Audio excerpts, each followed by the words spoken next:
Yo, what's up sa lahat ng aking mga kababayan sa buong mundo at sa lahat po ng mga nasa Pilipinas. Ako po si Mr. Rio. Good morning, good afternoon, good evening sa lahat ng mga ka-DDS natin saan mang dako kayo ng mundo naroroon. Una sa lahat, welcome back kay Idol President Duterte.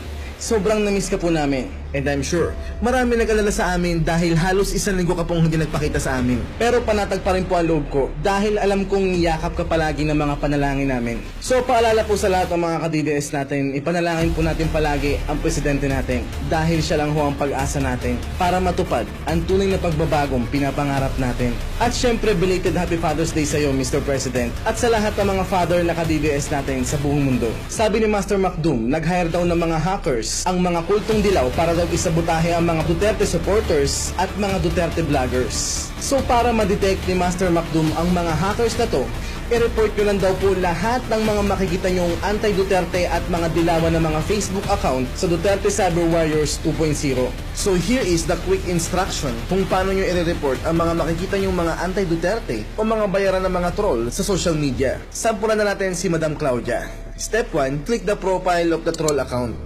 Step 2, copy the URL of the troll account. Step 3, punta kayo sa Duterte Cyber Warriors 2.0. Step 4, click the message. And then click get started. Hintayin nyo yung automatic instruction message. Okay? And then type at help. Step 5, just type at report.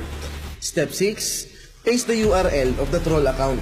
At mag-attach din kayo ng screenshots ng mga post nila. That's it. Napaka-basic lang, di ba? Lahat ng post nila sa wall nila na against the community standard ng Facebook ang imamas report sa FB using 5,000 bots with proxy. And take note na ang minamas report lang po ng bot namin ay yung mga lumalabag lang sa community standards ng Facebook at yung mga fake accounts. At ang maganda pa nito, namomonitor pa at nagagather pa ng bot na to ang mga information ng mga i-report nyo. Kaya malalaman talaga namin kung dilawan ba sila o hindi. So safe po ang mga ka-DDS natin sakali mang i-report ng mga kultong dilaw sa bot natin. Okay ba? And please, support our website dutertecw.org. Sinamoro at Master Macdoom ang organizer ng website na to. Wala hong bayad yun. Kusang loob po nilang ginawa yun para makatulong sa mahal natin presidente. So pag-usapan po natin ang martial law sa social media. Alam nyo guys, tingin ko corrupted na ang website na to. Ang lakas nila sa Facebook eh. Isang report lang ata nila na gusto nilang patahimikin ang tumitira sa kanila, tinatanggal na kaagad ng Facebook. Ayun, after nung video ko kay Madam Gina Lopez nung June 5, hindi na naging normal ang buhay ko sa Facebook. Nakaban yung original account ko, tapos yung mga backup ko na FB accounts, dinisable lahat ng FB. O diba? Parang martial law lang. Basta magsalita ka against sa kanila, ipapadisable ka nila kaagad. Shout out kay Madam Gina Lopez. Ang lakas mo ha? Sa mga gusto pong mapanood pa ang mga video na ipopost ko, mag-subscribe lang po kayo sa Mr. Rio channel sa YouTube. Doon sa YouTube, may freedom of speech talaga. Hindi gaya sa Facebook na monopolized na ng mga dilawan. So meron ako simpleng katanungan sa mga kultong dilaw. Bakit ako? Dahil ba alam yung totoo ang mga pinapahayag ko? Bakit ako? Dahil ba alam nyong may punto ang mga pinagsasabi ko? Bakit ako? Dahil ba alam nyong may kakayahang magbukas ng puso't isipan ang mga sinasabi ko? Bakit ako? Dahil ba nasabi na sa inyo ng demonyong Diyos nyo kung sino ako? From day 1 pa lang na pinasok ko to, alam ko na mangyayari sa akin. Pero bakit ako matatakot kung alam kong ang Diyos ay sumasa akin? Alam ko ang kapalit ng lahat ng aking mga sinasabi. Dahil alam kong mas mahalaga ang bayan kaysa sarili. Demonyo ako para sa mapang-abusong oligarkiya. Dahil may dalawang sungay ako, tanda na may alam ako at nababasa ko ang mga kalokohan nila. Ang hilantingin nila sa mga mangmang at mga ignorante dahil sa mga ulo nila merong mga halo. Tanda na wala silang alam sa kanila dahil ang sumisimbolo sa halo ay ang numerong 0. Kaya kung bukas sa mga mata mo at mababasa mo ang mga ginagawa nila, patatahimikin ka nila. Yun ang tanda na isa kang malaking banta dahil nababasa mo ang mga lihim nila. Piniringan nila ang mga mata natin ng kasinungalingan at panlilinlang. Para habang inaalipusta nila tayong lahat, tayo ay nakapikit lang.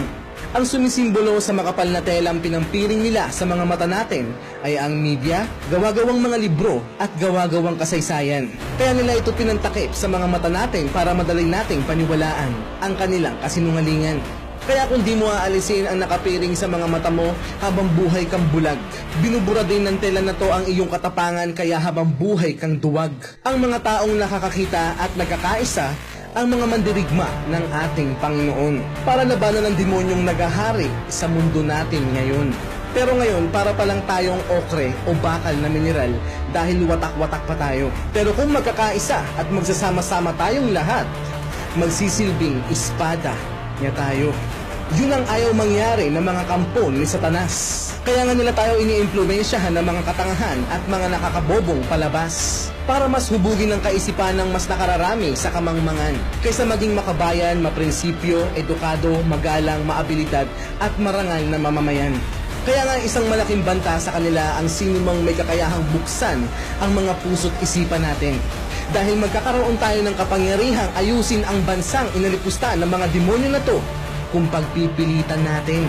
At si President Duterte ang nagsisilbing pinakamalaking susi natin para matupad ang malaya, masagana at mapayapang bansang pinapangarap natin. Ito ang mga tagpo na ayaw nilang mangyari. Kaya lahat ay ginagawa nila para ang partido nila ang muling maghari.